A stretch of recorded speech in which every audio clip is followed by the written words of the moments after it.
Today I'm going to talk to you about the top 10 part 2 careers that you can get with a bachelor's degree in environmental science or any of the majors that fall under the realm of an environmental science or environmental related degree. So I've already done a video on this and I'm going to link to that above. That's top 12 careers you can get with an environmental degree. So this is part 2 of even more environmental jobs you can get with an environmental degree. If you want to learn more about environmental jobs, what it's like being a wildlife biologist, subscribe to my channel below. 60% of you who are watching this have not yet subscribed, so click that button below. A little bit of a disclaimer, these jobs are focused on a North American audience, so salary ranges are focused a little bit more on what North Americans would do. However, if you are international, it's also very relevant. Just take salary ranges with a grain of salt because it's going to totally depend on your country. Water quality scientist. So water quality scientists test and analyze water and often compare it to the standards that are set out in federal or state or local legislation. So this job generally involves sampling groundwater, surface water, and drinking water. So you can work for a variety of different companies and governments for doing this type of water quality science job. So often that includes public health organizations, governments, utility companies, energy companies. The average salary according to eco.ca for a water quality scientist is starting at around $55,000. Air quality scientists. So air quality scientists ensure that the air is clean and unpolluted in accordance to federal and local laws and legislation. So they identify the source of pollutants and make recommendations to improve air quality. They also will often review environmental assessment reports for like proposed factories or manufacturing plants in order to ensure that there's not an adverse effect of this new development on air quality. So the average salary for air quality scientists according to pay scale is around $53,000. Botanists. So botanists, very generally speaking, study plants, and they study how plants relate to their communities and their habitats. They might work for conservation of an endangered plant species. They might work for the preservation of redwood forests. There could be a really big variety of jobs within the botany sphere. Many can also work closely with the agricultural industry to conduct experiments on plant diseases, pests, or even using plants as medicine. They will work in labs, offices, out in the field, a big variety of different work environments. So the average salary according to the US Bureau of Labor for a botanist is around $58,000. Agronomist. So similar to a botanist, but an agronomist really focuses on crop production specifically. Agronomists review the work that soil scientists and botanists do. They communicate this information to a wider public audience, such as farmers. They use the research that they learn from these scientists to actually implement real-world techniques on how farmers can improve their yield or reduce pests.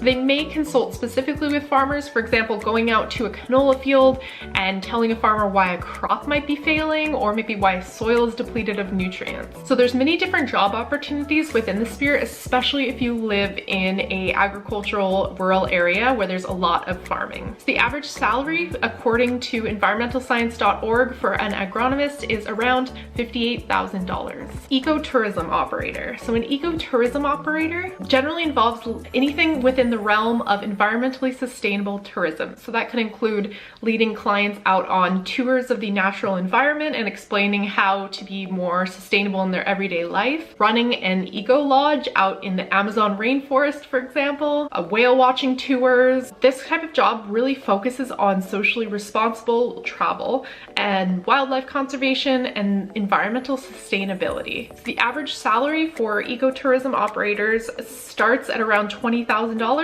and it can rise up to around $68,000 with many years of experience. Fishery scientist. So a fishery scientist specifically studies fish populations and uses this information to contribute their knowledge to disease control, improvement of fish habitat quality and fish stock, and conservation. A fishery scientist writes and implements projects that will specifically study fish. bringing in the research of the water quality, oxygen, diseases, food systems, all that impact the health of fisheries.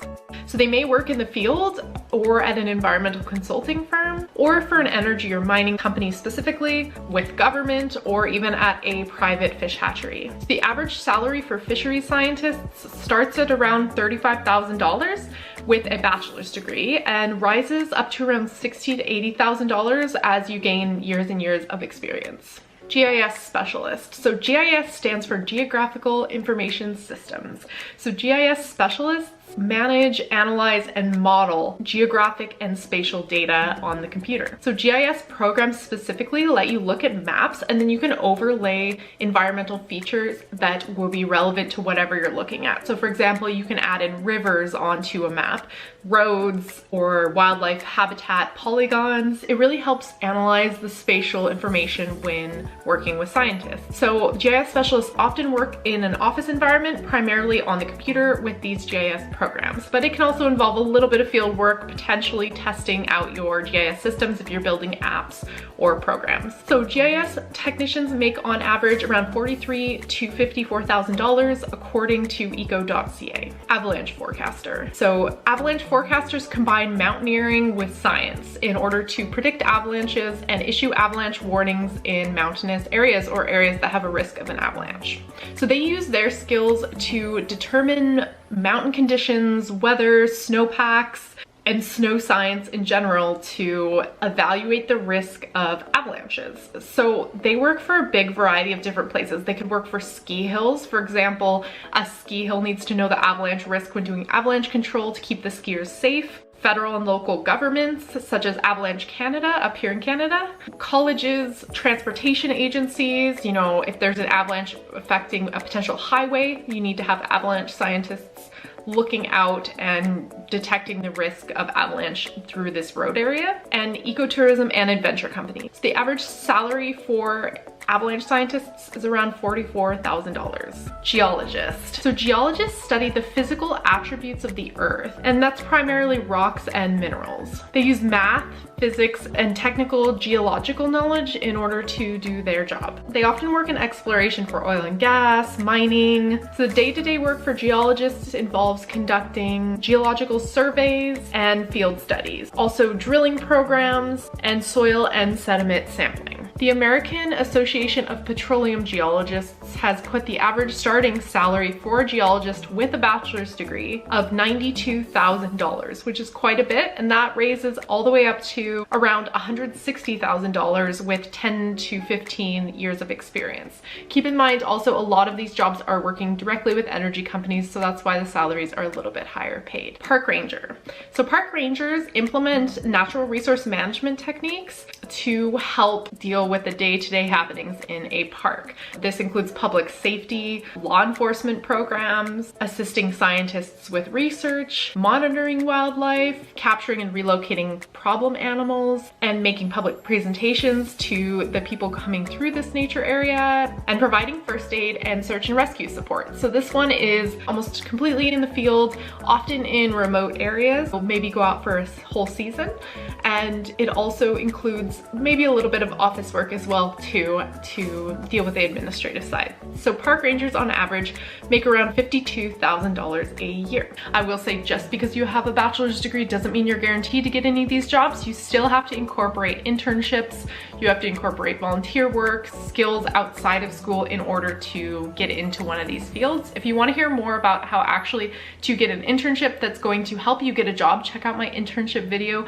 I will link to above, and that one goes through why internships are important, how to get an internship, and what you need to do to build your resume to get a job after you graduate. If you guys want to hear even more environmental career ideas, leave a comment below, ask for a part 3. I might do one depending on how many people are interested. There still is some more jobs that I haven't covered in these 2 videos. Let me know which of these jobs or the jobs in my other video do you find the most interesting and maybe you want to pursue. So leave a comment below and let me know, and thank you for watching.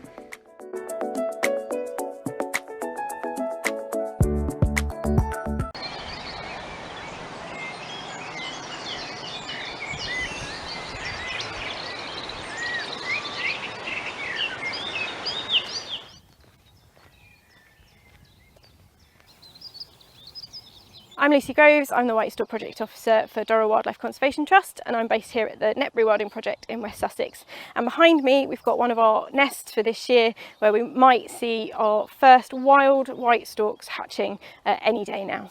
I think because we've all been stuck in, there's been less traffic, there's been less footfall, you know, maybe that has helped spring along. Here at Net, other than, you know, we're not having the safaris, I mean, we've still got locals walking the site because we've got footpaths, so there are still people about. And I think these guys would have probably carried on anyway, but I think for a lot of our other wildlife, you know, having a quiet spell during the really busy season for wildlife has actually been quite beneficial for them.